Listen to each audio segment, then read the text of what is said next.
Welcome, everybody, to another Good Governance Academy event today. We are really looking forward to this next episode in our series of chairing and taking the helm with Professor Mervyn King.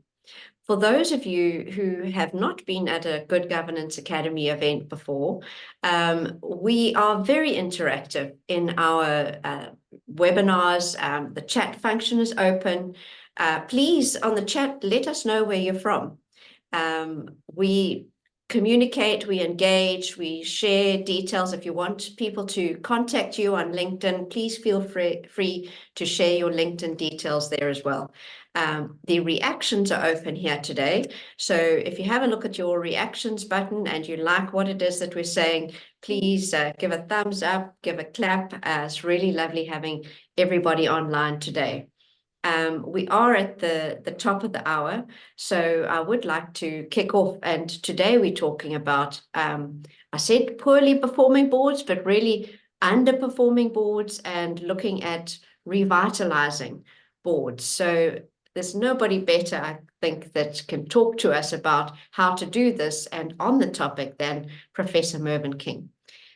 Prof, lovely to have you here with us today. Perhaps you can give us a little bit of an introduction into this topic about revitalizing boards.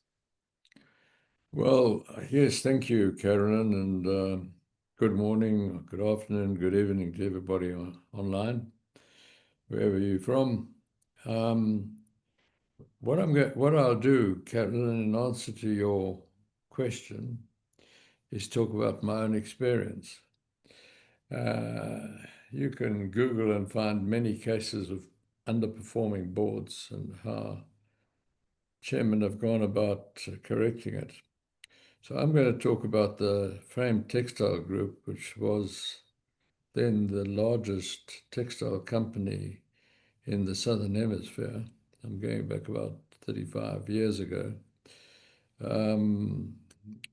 It was underperforming, and I was asked to become the new chairman. So I was the new chairman with an underperforming board.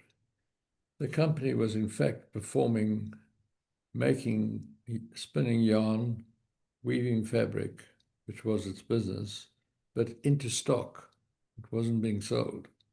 Well, if you carry on like that, it's a recipe for disaster. So I was asked to chair this board and try and correct the company, which in that year made a 450 million rand loss. So in today's terms, probably 4.5 billion rand loss. But it was a huge organization with factories from Blantyre down to Cape Town.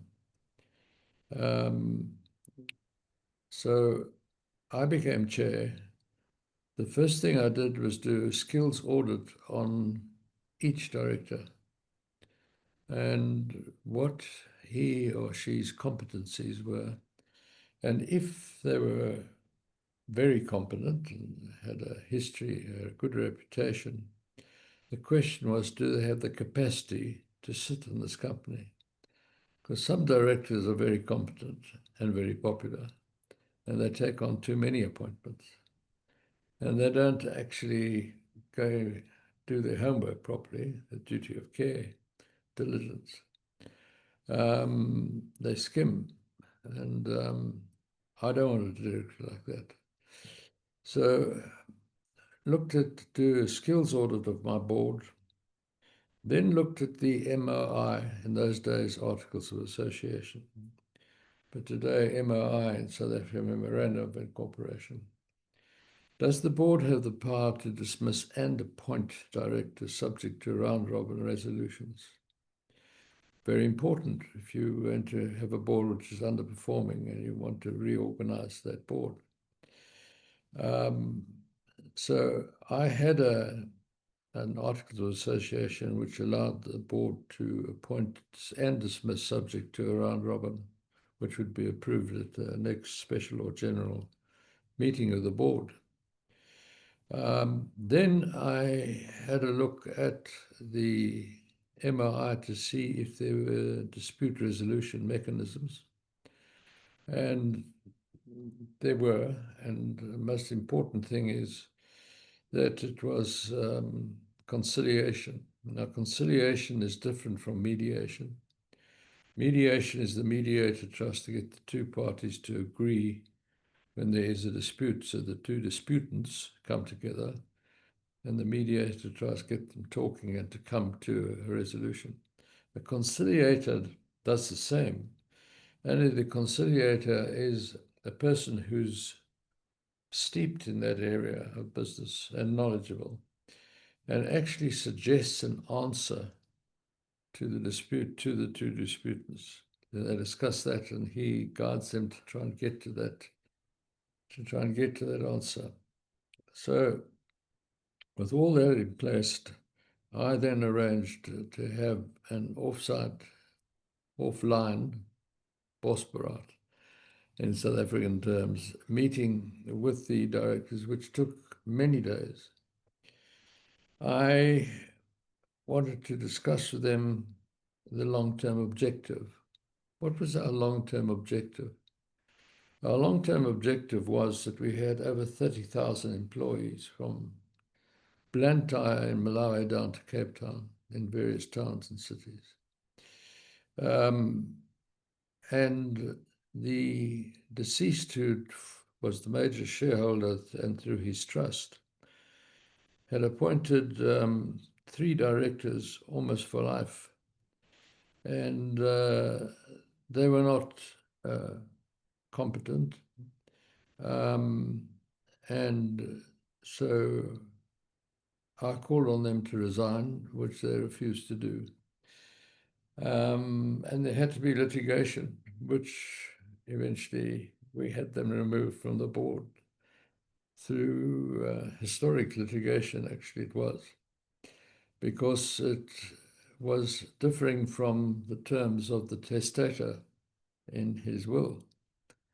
But we succeeded in that, and then started reconstituting the board from a skills point of view.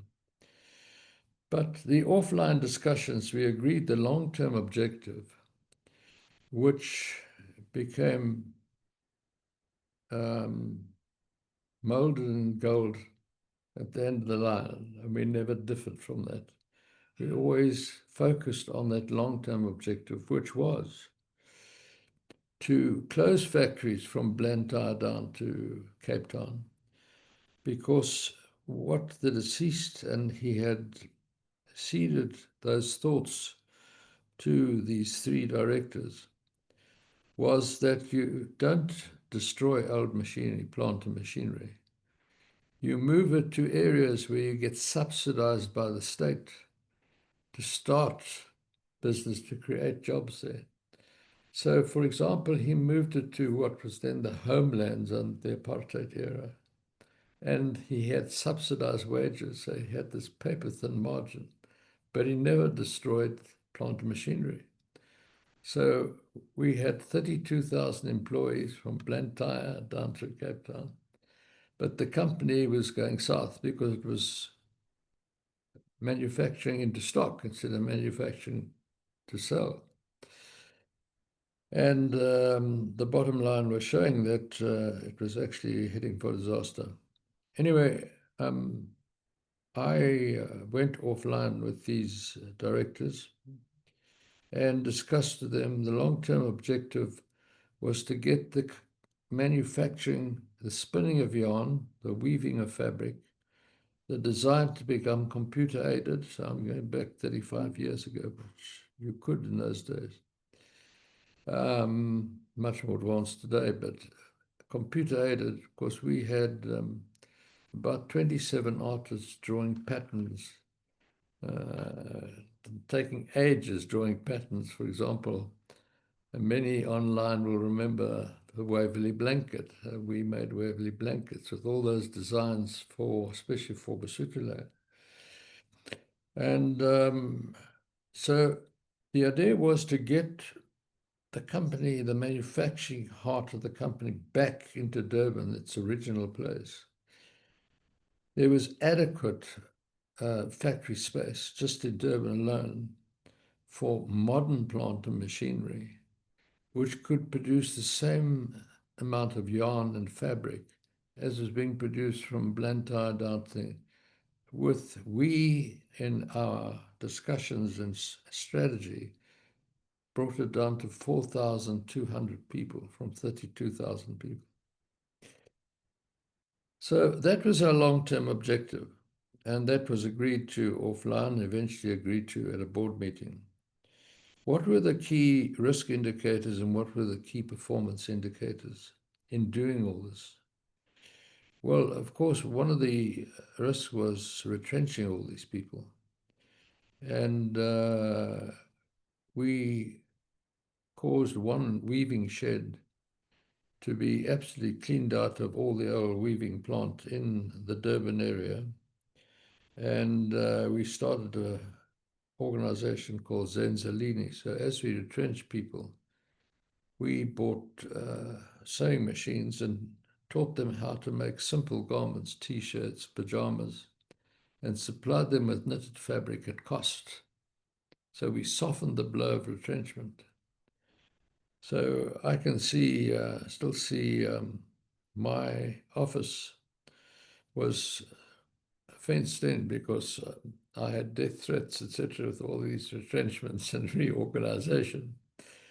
And I can still see Ibrahim Patel, who was our erstwhile Minister of Trade and Industry, standing at the fence with his hands through the wire, shouting he was a member of the Textile Federation Union. So what were the value drivers of all this? And we had to think very hard as to value drivers. Just, I think the best example in the world of value driving was FedEx, who came to the conclusion that reliability was really their value driver. Because if they weren't reliable in delivering parcels and documents, they wouldn't build up a trustworthy business. So everything they did, they asked the question, is this reliable? Will it be seen to be reliable? We built up, the value drivers were timeless delivery and quality. Because when you take natural fiber, say wool, and you mix it with chemicals, dye, you really don't know the full reaction that's going to be, and what the exact color is.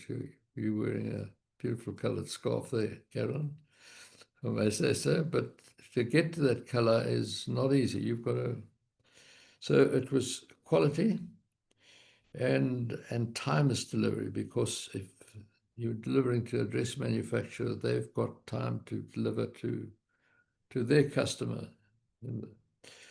So it was timeless, and it was a question about quality driver. And then the business model. What was our business model? We started making sure the business model was developed through the three prisms of the economy, society, and the environment. So this was 35 years ago, and I was very aware of it. I think I've told the story before that to make a few yards of jean fabric, you need thousands of liters of water.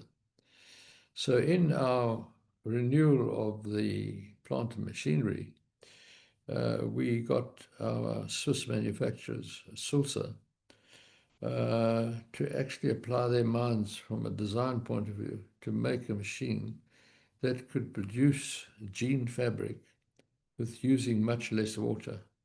And that machine is still operating to this day. And so that was something that was important. And then what was our purpose? Our purpose was actually to be the major supplier in the Southern Hemisphere in yarn and in fabric, especially in yarn, because yarn would go to other manufacturers in the Southern Hemisphere who would be making fabrics for their customers. So having agreed all that and having called board meetings and confirmed it, the question had to be decided, what was our governance framework? And we decided it had to be outcomes-based. And mirabile dictu, the same as it is today. It's just my mind, I suppose. Being applied at the time, I said it has to be value-driven, but in a sustainable manner. So that was one. There had to be ethical and effective leadership. I wanted each director to accept that he or she was a guardian of this incapacitated company. It was absolutely dependent on their heart and their mind and their conscience. And if they were the guardian, as I put to them, of a 3-year-old child who'd become parentless because of an unfortunate motor car accident, and they were appointed the guardian of a 3-year-old child, what would they do? How would they look after the assets inherited by this child and plan for its long-term life? Exactly the same. You've got to have that thinking as a director of the company. So that was important from a governance point of view, which I started instilling in them. And then there was corruption in the company because had a system of, in the head office, I found about 120 people. They were invoicing all at different year-end invoicing, so that your final year-end from a financial point of view was different. Whatever was manufactured divided into 120 time slots, so you had different tax years. And I, within 2 years, got that down to exactly 3 companies. So you can imagine that reorganization, but it had to be done. And then I also made them realize that as directors and as a board, as a collective mind, it was a passive oversight, because what we were doing was looking at the financial statements drawn by whom? By management. Today as well, the sustainability reports will be drawn by management and you'll approve them. So the board is actually an approval body, and then it's passive oversight. And it becomes very important today. That's developed, my thinking then is developed into what is internationally known as an integrated report, where you have to accept that operationally the resources used by the company and the relationships are integrated 24/7. And so they should be reported. So when it became important to report on the sustainability issues, at the time I was chairman of the United Nations as well, on governance and oversight, and talking to IFAC, the International Federation of Accountants. It was agreed that if you had these 2 silo reports, financial and sustainability, that it was divorced from reality, that in fact these things were integrated 24/7. Hence the integrated thinking that has gone around the world. And the Bastille of the primacy of the shareholder has been stormed by integrated thinking. And so that becomes critical.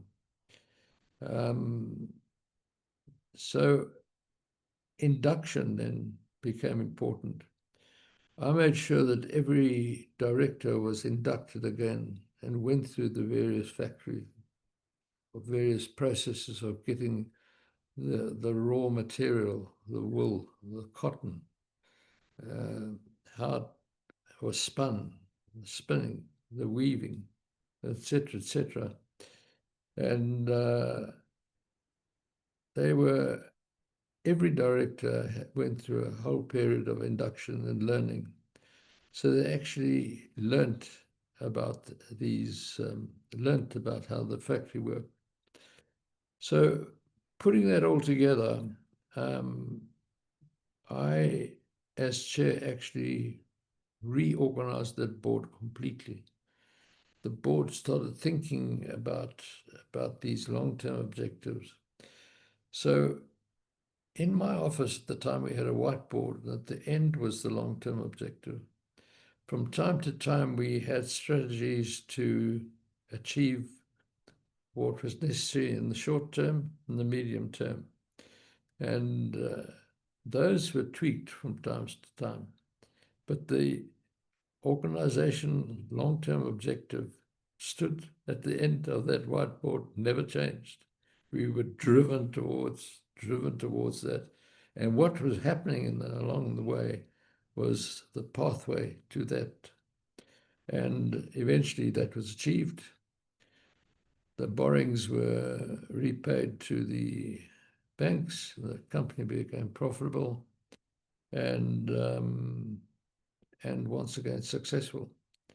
So that is my own story, Carolyn, of how I went about taking an underperforming board.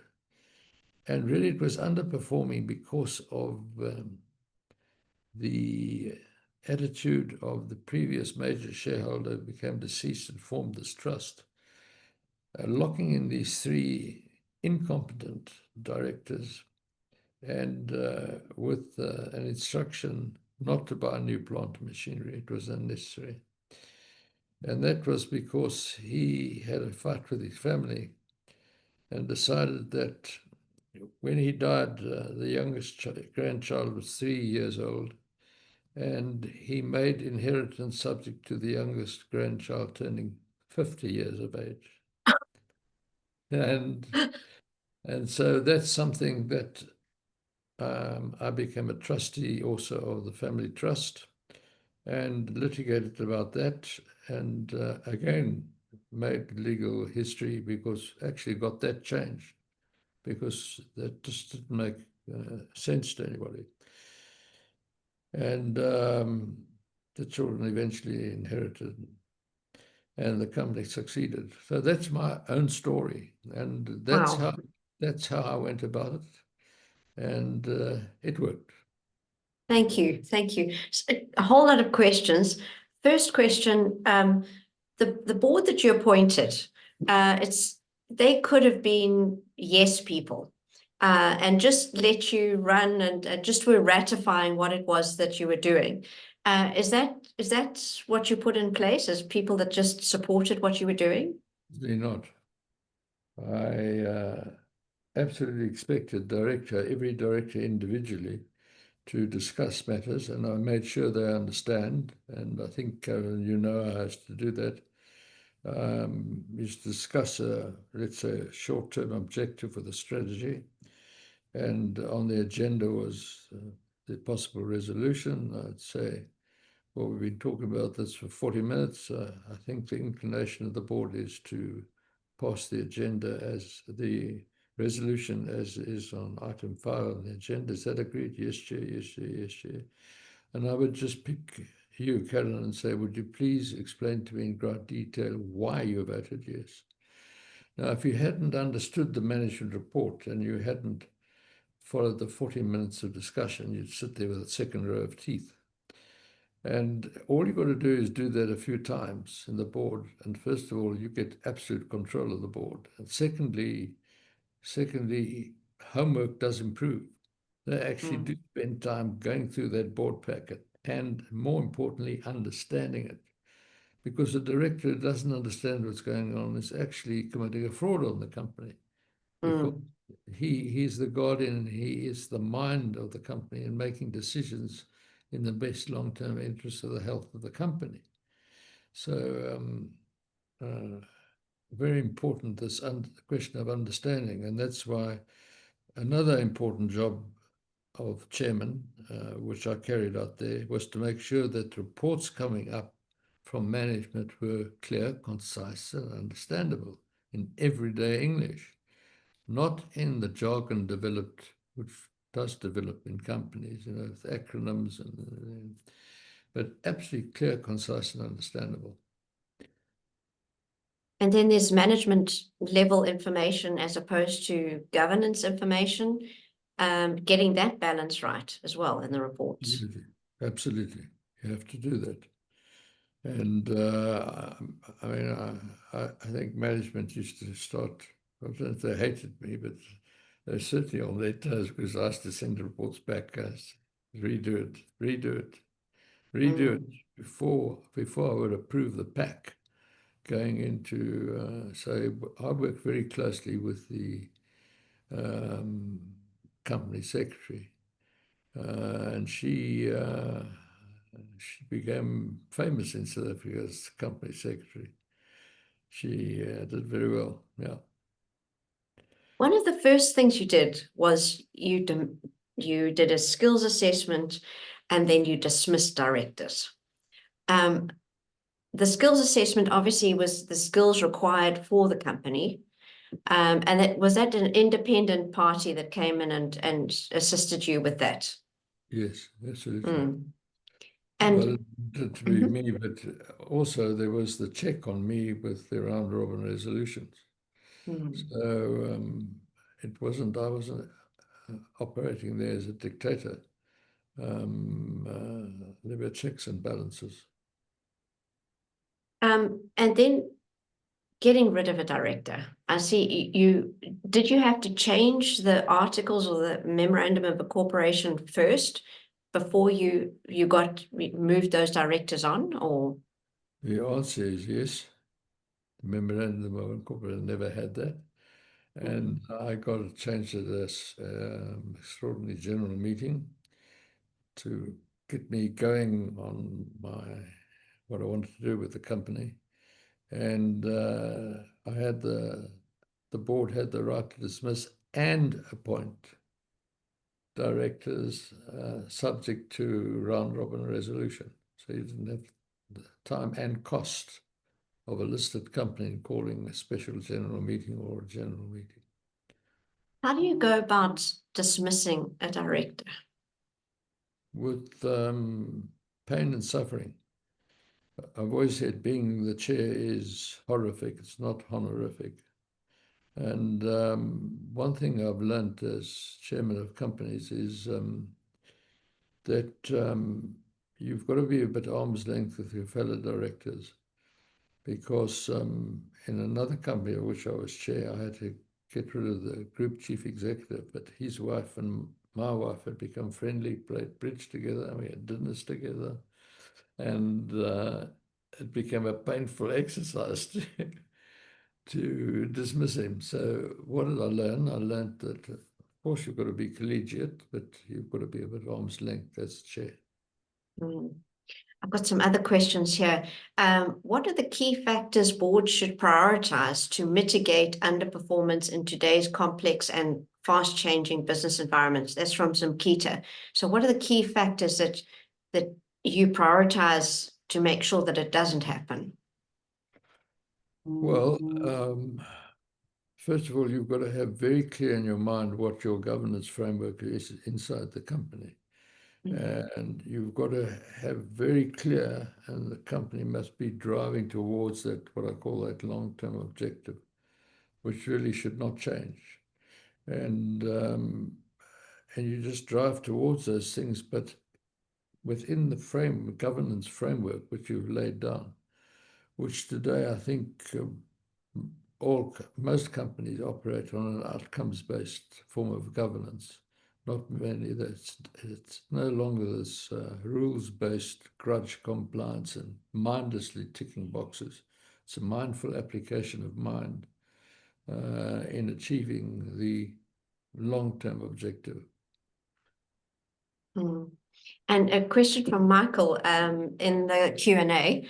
I'm missing some of your questions in the chat, so please do put them in the Q&A. And we've got a lot of questions. So to the audience, please just thumbs up if you like a question. It goes to the top for me, and then we can start from those that most people want to ask. But there's a question here from Michael. Michael asks, what would your practical guidance be on ensuring that governance is embedded in everyday operations. So I guess that's the integrated nature, to ensure it consistently understood and implemented throughout the organization at different levels of management and operations. And I must just give you a bit of background to this. So Michael is heading up a project within the South African Bureau of Standards to look at the maturity of governance policies. So in that, how do you make sure you've got that integrated governance through the organization? You make sure that your interim management reports are actually fitting in with that governance framework and are integrated in the sense of putting together the three critical pillars of sustainable development, dealing with the economy, society, and the environment as you're going along with your short-term and medium-term objectives, not waiting till the end of the fiscal period. So in operationally, you start thinking along and viewing things through these three prisms for sustainable development. And so the whole thinking of the company changes from a management point of view. And that's why I always say integrated thinking has gone around the world, and the major standard setters, they've all accepted the question of integrated thinking. But it doesn't come from the bottom up. It doesn't come from management up. It comes once the board has decided to do an integrated report and starts thinking of things and reviews the business model, for example, and looks at it on an integrated basis, because most business models had been done thinking in silos. And think of it on integrated, so you review the business model, and then it starts going right through the company, the question of integrated thinking. And well, research and now reality has shown that you actually start improving the bottom line as well, because you actually start reducing expenditure once you get that integration. So you're not overlapping and you haven't got these gaps where things are falling through. So maybe just a comment to Michael, in your governance projects, I guess that's, you need to make sure that your policies are all integrated as well. They talk to each other so that so that your guidance doesn't have those gaps either. Absolutely. And I know that Michael's running a survey. So Michael, if you could just put that survey link into the chat function, that would be great. And people can then respond to that. I've got, and let's see how many people, we've got 320 odd people online. Let's see how many people we can get responding to that survey. That would be great. Here's a question from Les. Les is saying you touched on the board executive management relationships, and he's found, or they've found that this is a common destructive element which needed to be balanced, so productive challenges aren't stifled. Would you care to comment? And Les is dialing in here from Australia. Well, people must realize boards don't do things. Boards think. Boards approve. They don't do, management does. So boards will think of a strategy or a business judgment call for something to be done. The chief executive leads the management team that implements those things. Now, you've got this, what I call passive oversight, because you approve, the board approves of what management has done in trying to carry out that business judgment call conclusion that the board has come to do something. Inevitably, you're going to get clashes sometimes between the doers and the thinkers. And so you have to, and that's where it's so important to have boards made up of independent non-executive directors who can see the wood for the trees, and executive directors who actually have the capacity to think, I'm employed by the company by way of contract. I'm now sitting here as a director, which is a statutory appointment. I've got to take that cap off of my relationship as an employee and think of now acting in the best long-term interest of the health of the company. He might even have to make a decision which is against one of his colleagues in the business. But it's a completely different function that the executive director. And then, of course, coming together to make the collective board decision. But inevitably, you're going to get that clash between management and the board. And sometimes executive directors sit and they're not sure about where they sit. where they're sitting and where they should go. And actually, it's also the chairman plays a great role there because he realizes the dilemma that the executive is sitting in, and Yes. actually helps him and coaches him along and takes him along with the decision. But he's got to make a decision in the best interest of the company. That's his duty, and he owes the duty sitting there as a director to the company. When he goes back to his office job, he owes his duty to his superior. He's got to report to his superior and eventually to the board. But he doesn't report to the company.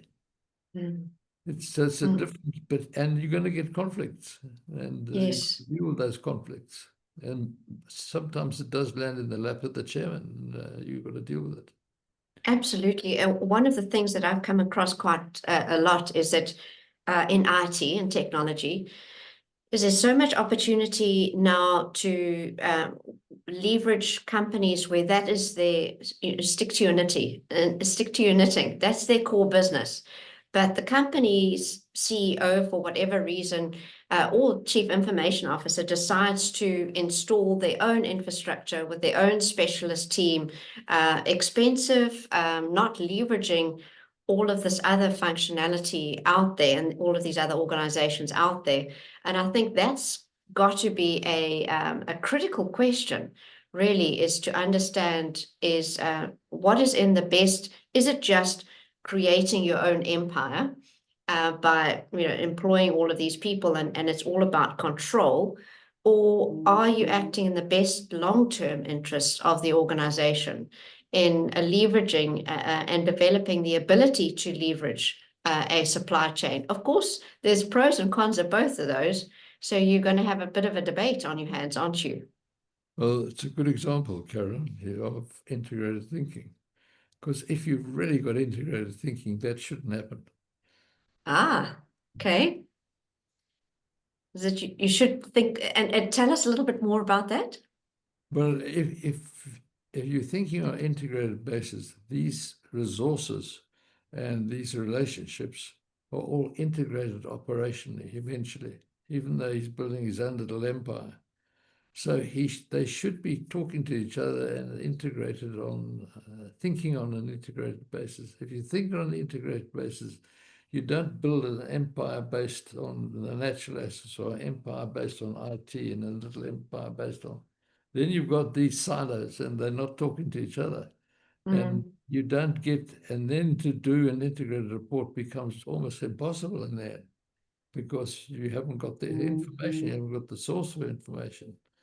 And you don't have the data points talking. Yes. Because you haven't done that integrated thinking. Exactly. That's a role of the chair then to get that coming through, to point it out.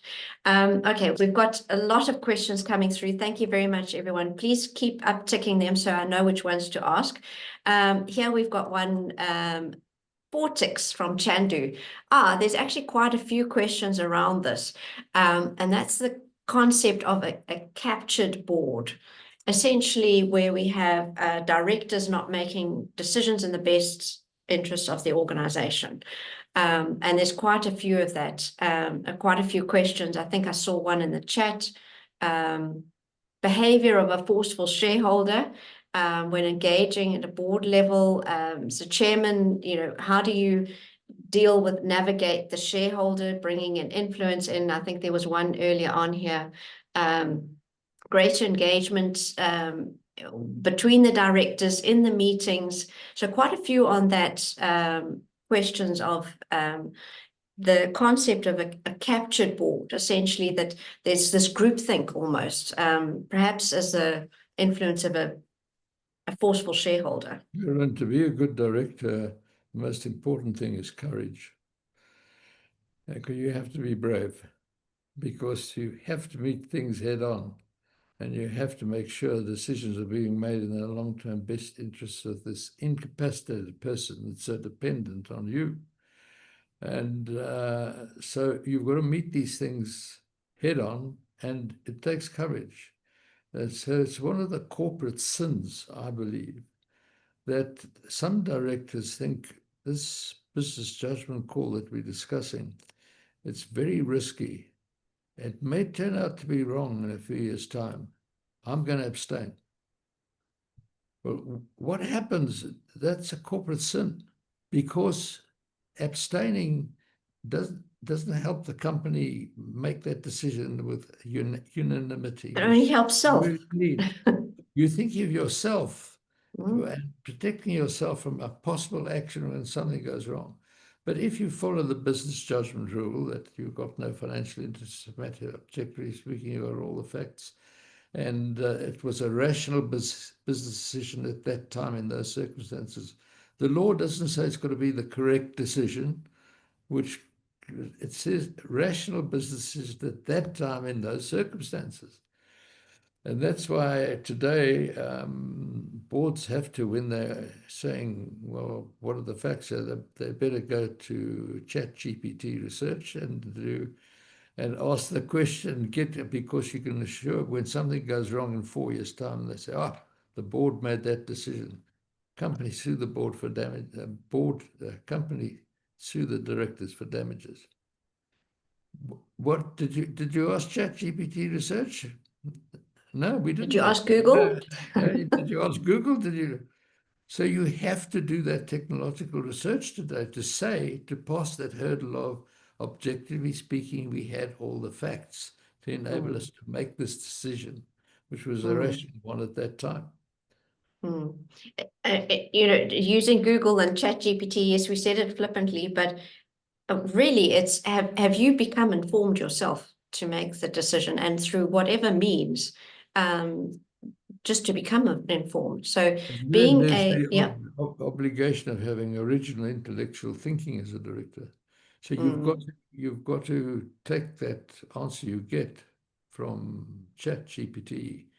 You've got to take it, or Grok, or whatever, whoever you ask to get the question. And it's very interesting. Sometimes you ask Grok and you ask Meter, Get different. you get slightly different. It's quite interesting. But you've got to interrogate it.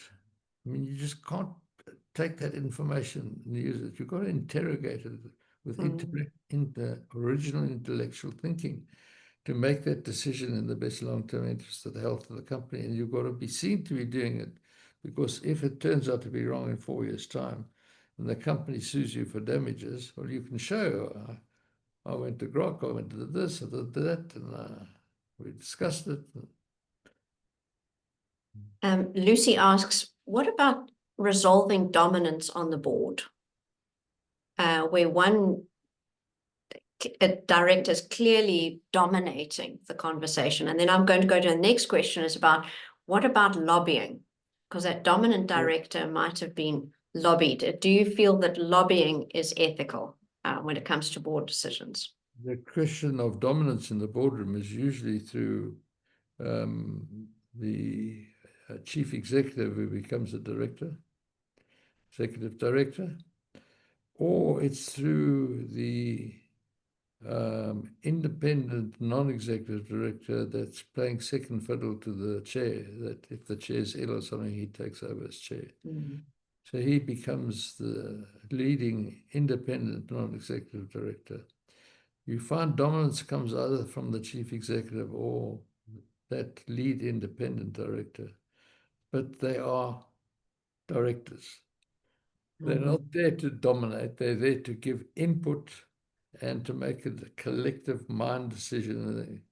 So the chair has got to watch that for that dominance, and actually he's got to cut that dominance down. You've got to cut his feet off if necessary at the board meeting and say, you keep saying this, and you're actually trying to take over give a chance to the other director to speak, and I'll come back to you. Just wait a minute. And what do you And feel about lobbying? And lobbying is very dangerous. It's absolutely dangerous, and you've got to be aware of it.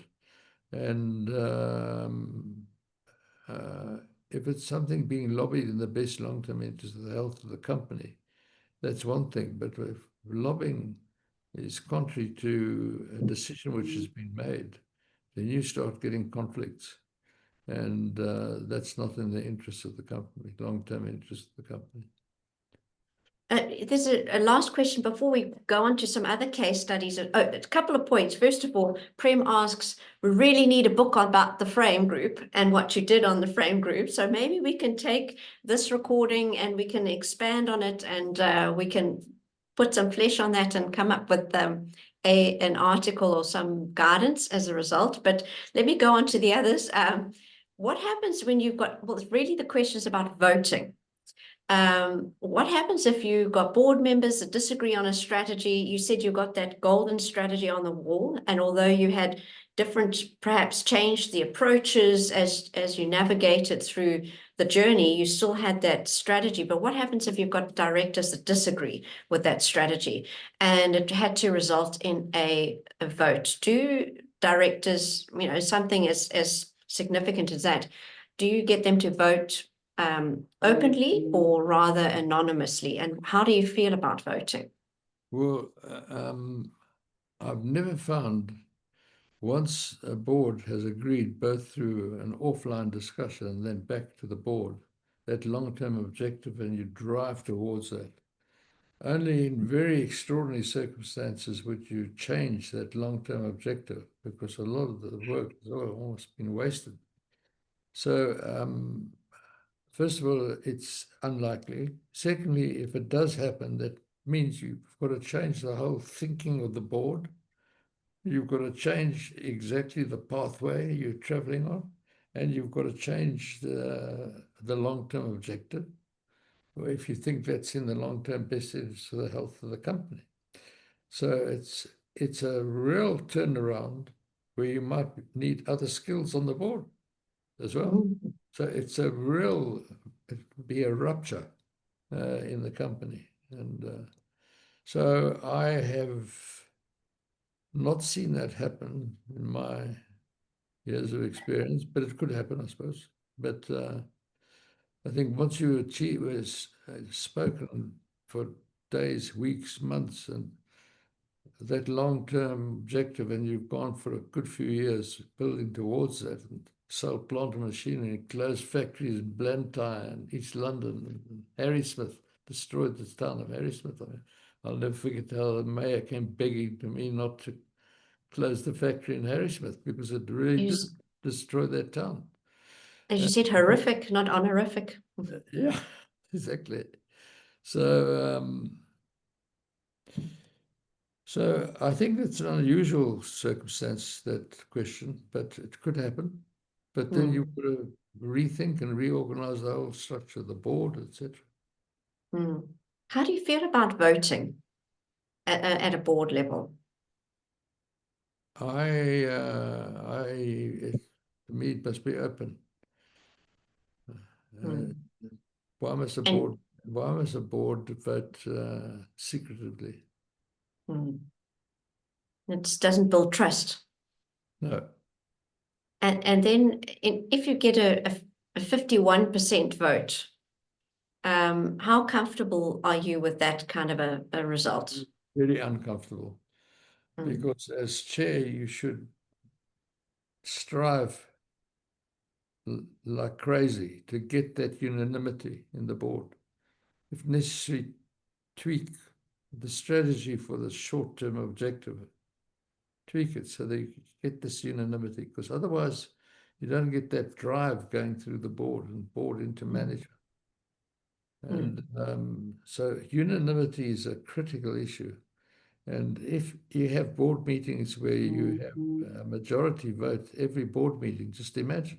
I mean, the board is actually not functioning because then that collective mind has got gaps in it and dents in it all over the place. You should strive as the chair to get that unanimity, that unanimous vote. And There are a couple I of, think you can sorry. go through the minute books of companies, great companies. You will hardly ever see a dissenting vote.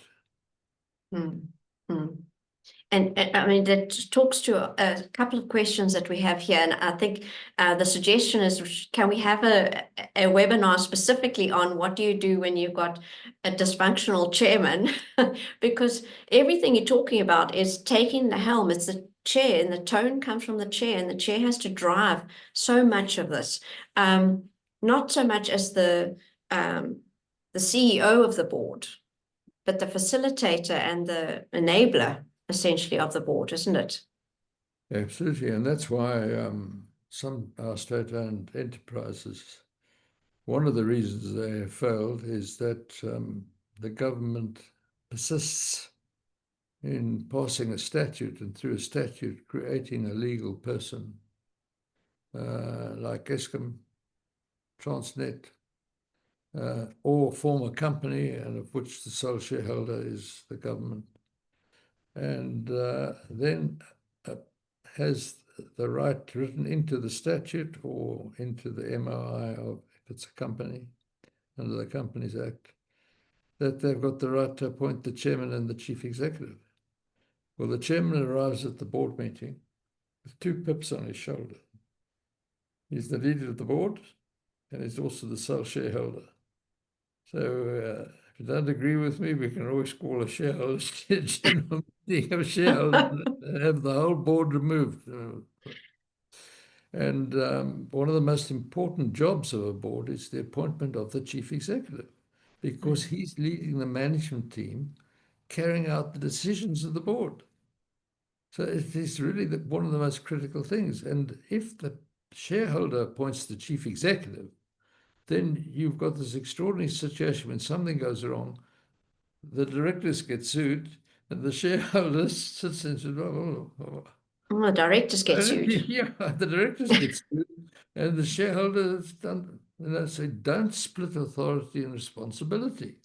You've got to be very careful in that appointment. And unfortunately, what's happened in many of our SAEs, you've had the split of authority and responsibility. So the chairman arrives with, as I say, 2 pips on his shoulder. So disagree with him. So this is not a chairman who actually can function properly, because he's probably taking instructions himself from the sole shareholder. And then he's not an intellectually honest chairman who's trying to get the board to make a decision in the long-term best interest of the health of the company, which results in trade-offs between the various stakeholders during the year that can change the next year, for example. I've thrown some thoughts up onto a couple of slides, and it would be great to get your, if that's okay, get your feedback on that. I just want to see here. So Volkswagen is a great case example. the Volkswagen one. That was where they diddled the regulators and authorities around the world on their emissions, carbon emissions. I think that's what you've got there. Yes, that's it. That's the one. Yes.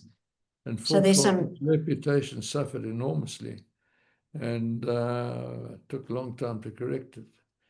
Barclays was the LIBOR scandal, where it was alleged they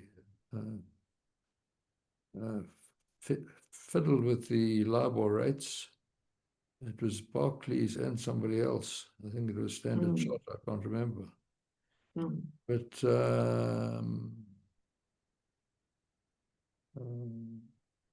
here's some examples. And then just so that these are also, you say use ChatGPT. So this is trying to become informed myself.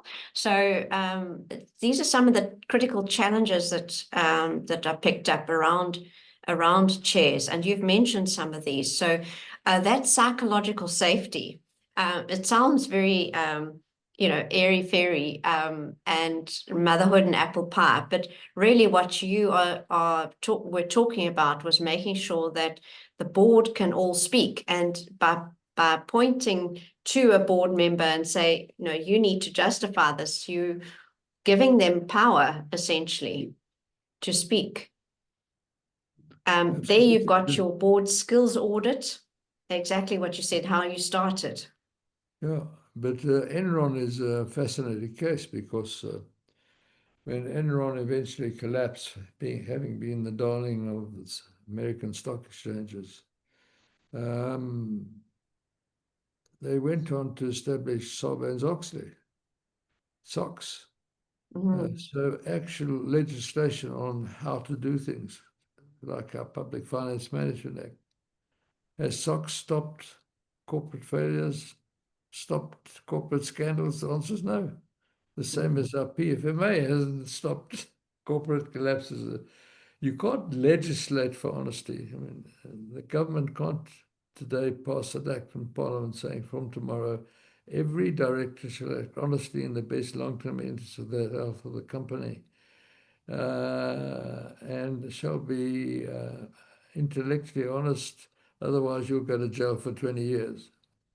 Well, Is that why the King reports have never been legislated? absolutely. I've been dead against it. Been asked to legislate it. And I said no, because it's peer pressure is much more effective. And it's much more effective in the capital markets of the world. If they see you carrying out mindful governance with outcomes based, and you're achieving those four critical outcomes: value creation in a sustainable manner, ethical and effective leadership, accountability with good internal controls, and there's trust and confidence in the community in which the company operates, and they think you're a responsible corporate citizen. Well, you've practiced good governance. But that kind of audit is now done in the capital markets of the world. So you mindlessly tick a box to comply with the statute. You're not you spending your time on compliance instead of performance. And so you actually, I think, statutes like the PFA become counterproductive. And I think market forces and reputation in the marketplace much more important for long-term success than having tick boxes of a piece of legislation. And Sarbanes-Oxley has shown that and proved that point, I think. And the PFMA has proved that point here in South Africa. Yes. Some structures, some strategies, performance reviews. You said skills audit, but performance reviews as well. Absolutely. You must have performance reviews. Decision-making processes and information flows around, and that's where you were talking about the executive director actually knowing more because of the insights. And you also mentioned all the sites, the insights, the foresight, the oversight, the hindsight, all of the sites in the board. It becomes important when it comes to internal audit and your internal control systems. Because the profession of internal audit was a hindsight profession. Something went wrong and they created another system so that it didn't happen. Hopefully it didn't happen again.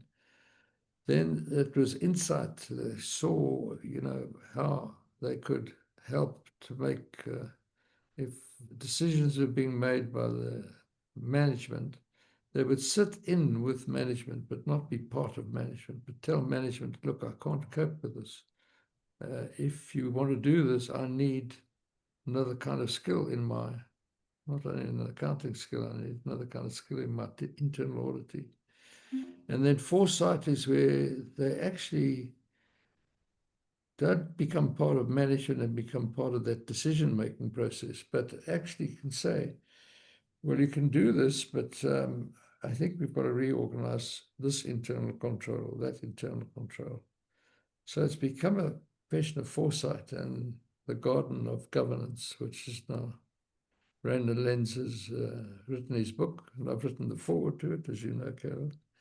And that book is starting to revolutionize the thinking about internal auditing. And and what is fascinating is a lot of companies today have got a hybrid internal audit system. So they've got the corporate audit executive. So he's still available, to quote an executive in this country said, to sniff in the passages what's going wrong in the company. But they've got to apply their modern technologies in creating the internal control systems today. Now, most companies cannot afford that to buy that technology. So you become a hybrid where you've got your internal auditor, you've got your corporate audit executive, and you've got one of the big four also, because they've got the balance sheet and they're up to date with technology. So they work together in working out the internal control systems. Then they planned with the external auditor that's got this statutory obligation to audit and does audit, but takes a lot of information now from internal audit, so reduces the cost of the external audit. And that's what's happening today. Mm.